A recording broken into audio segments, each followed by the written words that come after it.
I'm Amelia Mosley, and today BTN looks at finance. Here's what's coming up.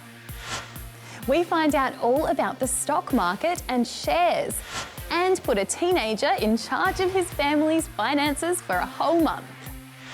But first today, do you find things like credit cards and loans confusing? Well, turns out you're not alone. While it's a few years until you can even get one, experts are worried that if you don't understand how the system works, you could get into financial trouble later on. Check it out. Ooh, need money now. Yes. Don't want to wait? Who does? Call now. Okay. Hello, Credit Crunch Loans. You in a dash for cash? Jake speaking. Hi, Jay. How can I help you? Oh, I need a loan. Right. I can offer you a $2,000 credit loan with cool. an interest rate of 18.25%. Oh, okay. Does that, But we do have a special offer if you sign up in the next 20 seconds. Yeah. No interest for 24 months. Oh, cool. Of course, that interest will double after 24 months. But shall we go ahead?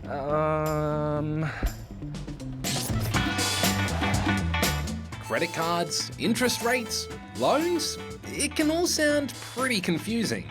But it's really just about one thing: money. Money is a pretty important part of our lives, but over the years, the way we use it has changed quite a bit. Today, dollars and cents are often replaced by taps and clicks on a computer or on your phone. So it can mean we're able to spend money faster than we can keep track of. And that's got some experts worried about your generation. We live in such a cashless society now. The fact that there are so few barriers to spending, again, we're opening up young people to the possibility of getting into quite difficult financial situations down the track. A survey found that most Aussie teens don't understand how credit cards and interest rates work. For example, 1 in 5 thought it would take a year to pay off a $2,000 debt with an 18% interest rate, when in fact it could take 15 years. So let's give you a quick crash course in both right now. First, interest. That is the fee paid by someone who borrows money, usually from a bank. The interest rate is the amount that borrower has to pay back on top of what they borrowed. So the higher the interest rate, the more you'll have to end up paying back. Then there are credit cards. You can use them to buy stuff. Heaps of adults use them every day. But when you use a credit card, you're actually borrowing money from the bank. So if you don't pay it back when you spend each month, you'll get charged interest on top too. Experts say it's really important for kids to start learning about things like interest rates and credit cards now. That's what these guys are doing at Mansfield State High School in Queensland. I use card at the moment because I'm earning as well from a job that I've got, and this has really helped with managing debt and money and what goes out and what comes in and everything, and keeping it stable. It's good to set me up for life, and it'll really help me in the future, so I know, what to do in terms of financial problems and situations. These guys say it's a lesson that all Aussie kids should learn, so they can take care of their cash in the future. So, are you interested in our offer? I might just think about it. Or not.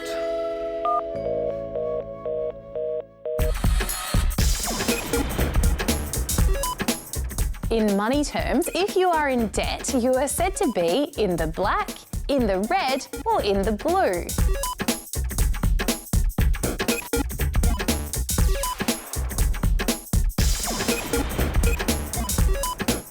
It's in the red, and if you have money in the bank, you're said to be in the black.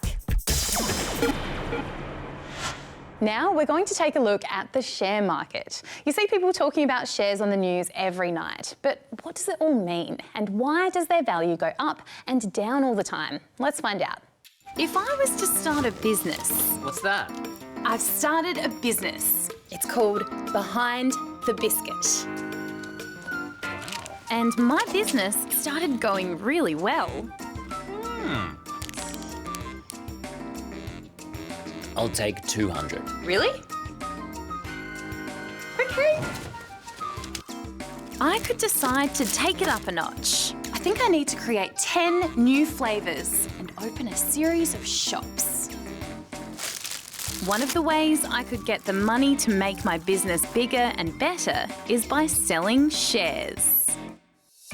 Shares are like little pieces of a company that people can buy. Millions of shares are bought and sold every weekday all around the world in what's called a share market or stock market.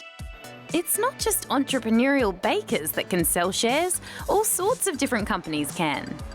On Australia's stock market, some of the biggest are companies you've probably heard of, like ANZ, Telstra, Woolworths, Qantas, BHP and AGL.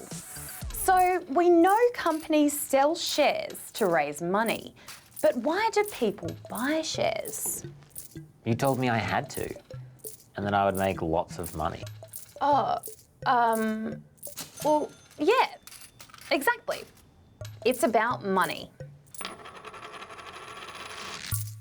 Shares are sold individually. For example, one share in my biscuit business might cost you $1. So if you bought 10 shares, they would cost you $10. But if my business boomed, those shares might then go up in value to say $2 each. That means your 10 shares are now worth double what you paid for them. But to actually get that money, you'd have to sell your shares to someone else on the stock market. As an average person who's bought some shares in a company, also known as a shareholder, you can be entitled to have a say in some of the big things happening in that company. Now, I was thinking we should have a biscuit and put it inside a biscuit, like Biscuitception. Which is one of the reasons companies like to keep their shareholders happy. Free biscuits? Ooh.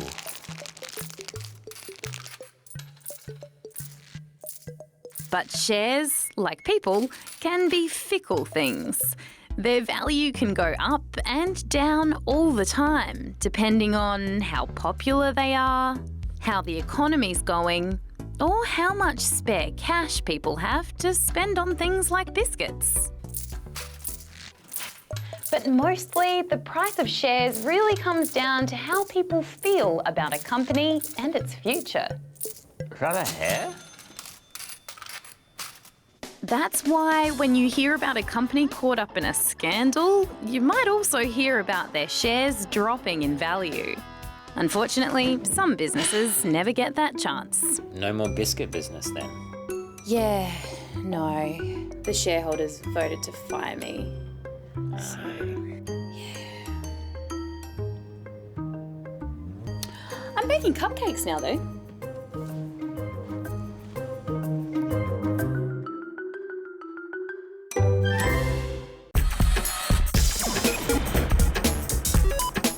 What is the name of the famous financial centre in New York? Is it Broadway, Wall Street, or 42nd Street?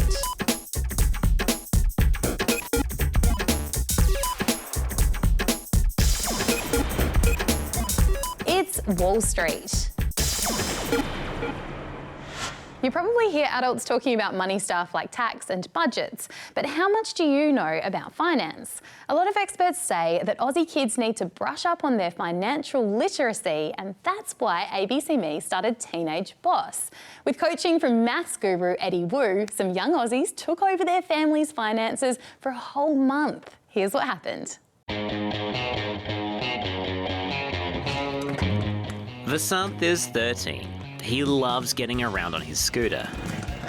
I love scooters. If everyone lived in my utopia, everyone would be just riding scooters to work. And spending his pocket money at the shops. Buy cookies, lollies, chocolates, biscuits. He's about to have a lot more money to spend though. Ready? Yeah. He's one of a few Aussie kids who took part in a TV show called Teenage Boss. It put them in charge of their family's budget for a whole month. I think I like that one, but then I also saw this one. Now, I've got something exciting in this case. Can we come in so I can show you? Sure. What your family spends is $3,850. 1 month. Luckily, Vasanth has some help to make those decisions. That's so much money. There must be a lot of things that your family has to buy and has to pay for, right? So I'm going to show you what some of them are. Eddie Wu is a teacher famous for his maths videos on YouTube. He's racked up millions of views. However you want to use it. I'm going to give you some time to have a think about this. Oh wow, that's a lot of money. It's a lot of money, isn't it? So many frozen cokes. I know, right? Vasanth's family will have to live with the financial decisions he makes for a whole month, so they're understandably a little bit nervous. This will let us know whether he values what we value. I'm honestly trying to save just a bit of money. Why is the butter so expensive? What Vasanth is finding out is that stretching out his family's finances to cover everything that needs to be bought in a month isn't that easy. Table spread it is. Woo, made a save. At the supermarket, he tries to save himself some cash by giving himself a $100 budget, although not everyone's happy about it. Aunt, what are your thoughts on my shop? Not that great. You bought margarine instead of butter. It's okay, it's my first shop, and I'm learning. The good news is Vasanth seems to be pretty handy at this budgeting stuff. That child is so tough. I had to shop around to see where I could find the cheapest one. But some people spend $130. At the end of the month, he's managed to save his family a fair bit of cash. $889. Oh my God! And he rewarded himself with a scooter upgrade. His family was pretty impressed. It's a pleasant surprise, may I say. He's done a good job, you know. Maybe we should leave it to him. Well, that's it for our BTN Financial Literacy Special. For more info on all of our subjects, including a huge range of teacher resources, just head to our website. See you next time. Bye.